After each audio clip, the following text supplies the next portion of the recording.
Bonjour à tous et bienvenue dans cette nouvelle vidéo. Aujourd'hui je reviens avec un nouveau genre de vidéo parce que oui, je vous parle des films que j'ai vus récemment au cinéma comme La Tour Sombre. Mais au bout d'un moment j'ai envie de vous parler de films qui sont peut-être un peu plus vieux, qui sont sortis il y a quelques années mais que vous ne connaissez peut-être pas. Donc c'est l'occasion de vous faire découvrir d'autres films que ce qui sort en ce moment, ou alors de redécouvrir des bons vieux classiques. C'est pour ça que j'ai décidé de créer les points films. C'est un peu comme les points lecture, c'est-à-dire que je vais vous parler des films que j'ai vus récemment. Donc vous savez déjà qu'il y a des films que j'adore, donc je vais pas vous dire que j'ai vu Orgueil et Préjugés pour la 7e fois et Coraline pour la 3e fois, hein. Je vais vous présenter des films dont je ne vous parle pas souvent, comme celui-ci qui est un de mes films préférés. Il s'agit de La Maison des Ombres. Il est dans mon top 10 en tout cas des films que je préfère. Il s'agit en fait d'une sorte d'histoire de fantôme.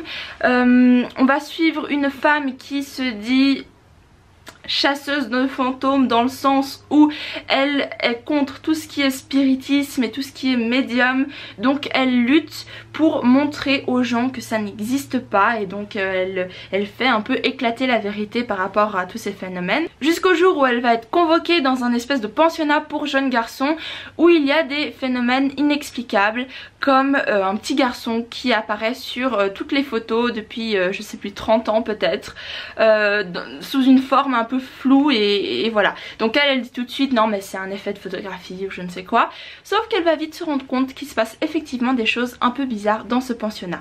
C'est pas vraiment un film qui fait peur, ok il y a des sursauts, mais le fond du film est vraiment génial et très bien travaillé. Si jamais pour ceux que ça peut intéresser, il y a l'acteur qui joue Bran dans Game of Thrones qui était un peu plus jeune à ce moment là, donc ça fait bizarre de le voir si jeune alors que déjà dans Game of Thrones on le voyait vraiment jeune, je sais plus quel âge il avait, mais voilà, si ça peut vous inciter à le regarder, eh bien pourquoi pas. Je vais ajouter que pour ce film, pour ceux qui aiment les théories, vous savez c'est le genre de film où quand vous arrivez à la fin, vous êtes là, est-ce que ce que j'ai compris est bien juste? Et si vous regardez ce film avec des amis, vous pouvez au moins débattre pendant une demi-heure voire une heure de est-ce que la fin que j'ai compris est la bonne. Et vous pouvez aller aussi sur internet voir toutes les théories possibles. Donc franchement je vous le conseille si vous aimez ce genre de film.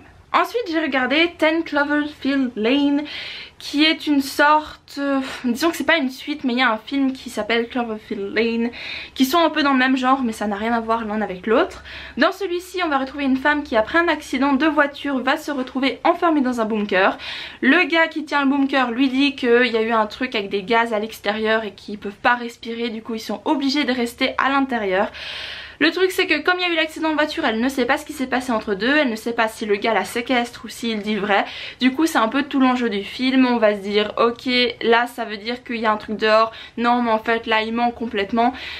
Donc c'est pas forcément mon genre de film de prédilection, mais ça va, ça passe. Franchement j'ai quand même bien aimé regarder ce film. Vous savez c'est là à la fin on va se dire ok là on sait vraiment ce qui se passe, et même si quand même la fin est un peu tordue, mais voilà, ceux qui l'auront vu comprendront. Prochain film, il s'agit du Seigneur des Anneaux. J'ai vu le premier film parce que j'en avais marre, je commençais à trop oublier ce qui se passait dans le Seigneur des Anneaux, dans le 1 du moins, mais voilà, à la base je voulais attendre de lire le premier tome, regarder le premier film, enfin vous voyez, sauf que impatience, voilà.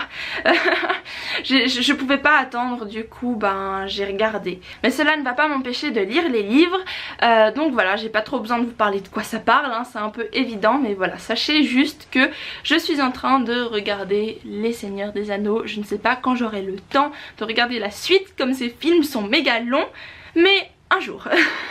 Prochain film, et celui-ci est aussi dans mon top 10 parce que c'est le genre de film que je regarde et re-regarde et re-regarde encore une fois parce que je les aime trop. Et peut-être que celui-ci vous ne le connaissez pas du tout. Il s'agit des Ensorceleuses avec Nicole Kidman et Sandra Bullock. Je ne sais plus quand ce film est sorti, mais c'est probablement dans les années 90 ou alors début 2000. Et en fait l'histoire est assez simple. On va suivre deux sœurs qui sont sorcières, qui font partie d'une sorte de famille de sorcières, et un jour, je fais vraiment dans les grandes lignes, hein, un jour il y a un gars qui sort avec le personnage de Nicole Kidman et qui la maltraite en quelque sorte, et par accident elle va le tuer. Du coup elles vont essayer avec un peu de sorcellerie de le ressusciter, sauf que ça va pas du tout donner ce qu'elles avaient prévu. Et alors là ça va partir dans un chenil un peu compliqué parce qu'il faut gérer plein de choses en même temps. Mais c'est juste que voilà, c'est deux actrices que j'adore. Mon actrice préférée est Nicole Kidman, ça c'est sûr et certain. Sandra Bullock aussi, elle joue super bien. Et donc je vous conseille ce film si vous aimez tout ce qui est un peu sorcellerie en même temps. Il y a un aspect un peu romantique hein, malgré tout, avec cette maison juste magnifique et ce jardin incroyable. Enfin bref, je vous le conseille vraiment si vous aimez soit une de ces deux actrices, soit le concept général. Et le dernier film, puisque c'est une série de 3 épisodes qui durent chacun 1 heure, c'est un peu triché mais je ne pouvais pas le mettre ailleurs que dans ce point film.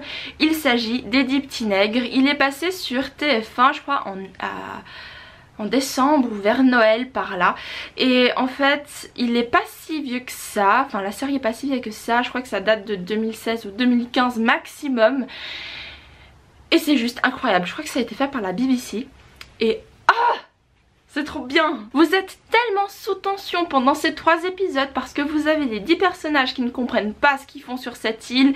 Ils cherchent, ils sont accusés de meurtre. On a des flashbacks pour chacun des personnages pour comprendre ce qui s'est passé avant d'arriver sur l'île et de quoi ils sont accusés. Ensuite on a vraiment cette, vous savez, cette suspicion qui commence à grandir entre chacun des personnages.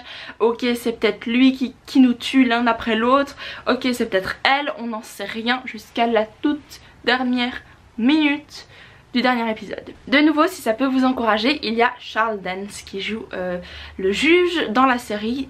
Pour ceux qui ne connaissent pas Charles Dance, c'est celui qui interprète le rôle de Tywin Lannister dans Game of Thrones.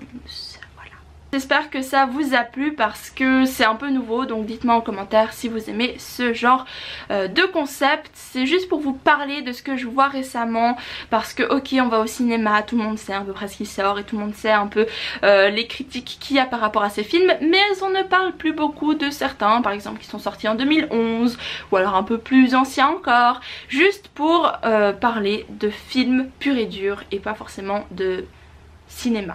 Donc voilà, comme d'habitude, n'hésitez pas à vous abonner à la chaîne et à me suivre sur les réseaux sociaux pour en savoir plus. Et en attendant, je vous fais plein de bisous et je vous dis à très bientôt. Bye!